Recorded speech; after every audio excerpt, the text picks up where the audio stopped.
संघ चुनाव कराने की मांग को लेकर छात्र लगातार प्रदर्शन कर रहे हैं। सोमवार को एनएसयूआई कार्यकर्ताओं ने बाड़मेर जिला कलेक्टर को मुख्यमंत्री के नाम ज्ञापन सौंपकर प्रदर्शन किया।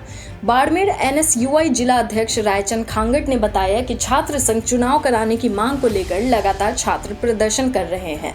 पूर्ववर्ती कांग्रेस सरकार के दौरान भी छात्र संघ चुनाव बंद किए गए थे।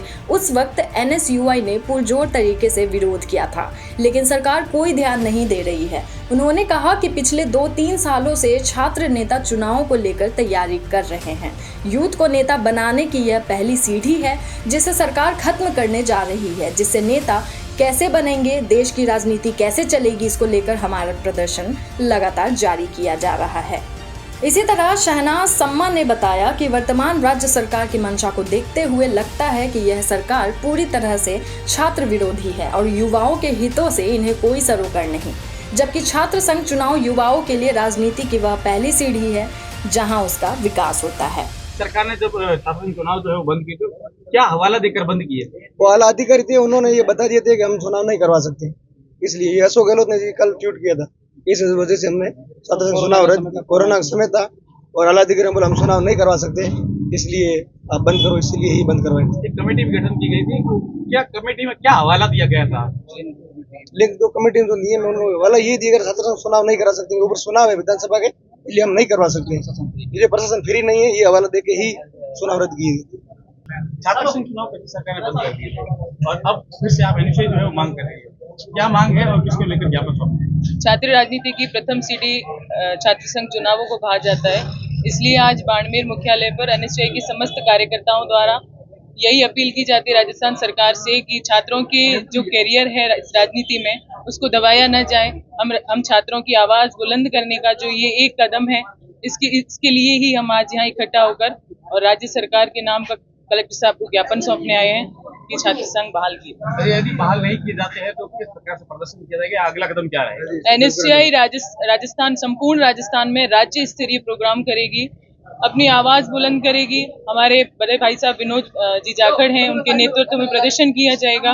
और बिल्कुल अगर ये छात्र संघ चुनाव नहीं होते हैं तो सभी जो भी एनएसयूआई है या एबीवीपी है, निर्दलीय, सभी अपनी मांग तो उठाएंगे इस चुनाव के लिए। केवल प्रशासन को ही ज्ञापन दिया जा रहा है या आपको जनप्रतिनिधि को भी जो है इस बात के लिए अवगत किया? नहीं, हम हमारी बात शांतिपूर्वक तरीके से राजस्थान सरकार को ही देने जा रहे हैं। यहाँ के किसी प्रतिनिधि को या नेता से बात हुई? बिल्कुल बात हो रही है, सब प्रतिनिधि यही चाहते हैं कि छात्र संघ चुनाव किए जाएं और लगातार निरंतर बात हो रही है। मैं रायचंद चौधरी, जिलाध्यक्ष एनएसयूआई बाड़मेर। आज जो पिछली सरकार ने छात्र संघ चुनाव बंद किए थे उसको पुनः चालू कराने को लेकर छात्र संगठन माननीय कलेक्टर महोदय को मुख्यमंत्री के नाम ज्ञापन देगा, क्योंकि छात्र संघ चुनाव जो यूथ को एक नेता बनाने की पहली सीढ़ी है, अगर उससे ये सरकार खत्म कर रही है तो ये नेता कैसे बनेंगे, देश की राजनीति कैसे चलेगी। इसलिए हम छात्रों की आवाज को उठाने के लिए ज्ञापन दे रहे हैं कि छात्र संघ चुनाव को बहाल करें और इस बार छात्र संघ चुनाव कराया जाए। छात्र संघ चुनाव तो कांग्रेस सरकार के समय बंद हुए थे और उसके बाद से लगातार बिल्कुल एनएसयूआई उस समय भी इसके विरोध में थी। ये नहीं है कि हम उस समय इस पक्ष में थे।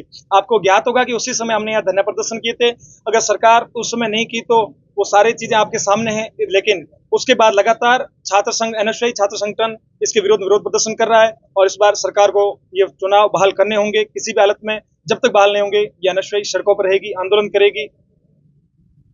क्या मानते कितना जरूरी है छात्र राजनीति में ये सबसे महत्वपूर्ण कड़ी होती है? ये कड़ी बहुत जरूरी है। आपको ज्ञात होगा देश की राजनीति में अगर छात्र राजनीति के उठे हुए नेता जब देश की संसद और विधानसभा में जाएंगे तो आपको लगेगा कि वो नेता एक ग्राउंड की हकीकत के वो सवाल विधानसभा के पटल पर, लोकसभा के पटल पर रखते हैं। अगर ऐसे नेता जाएंगे जिनको जनरल नॉलेज भी नहीं है, ग्राउंड की धरातल का नॉलेज भी नहीं है, तो वो देश की संसद को, इस देश की राजनीति को कैसे चलाएंगे।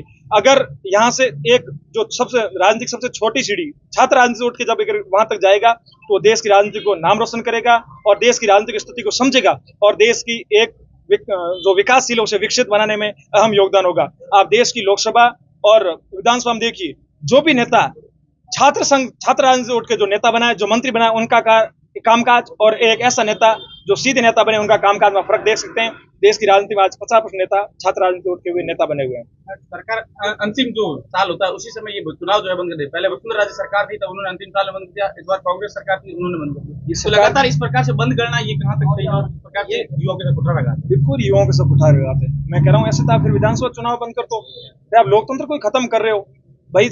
कॉलेज की आप यही चाह रहे हो कि कॉलेज हम अपनी मनमानी करें। अगर कॉलेज के अंदर छात्र संघ चुनाव नहीं होंगे तो छात्रों की मांग कौन उठाएगा? आप कभी व्याख्याताओं को हटा देते हो, डेपुटेशन कर देते हो। अगर वहां का छात्र संघ अध्यक्ष नहीं होगा तो छात्रों का कौन नेतृत्व करके इनकी मांग उठाएगा?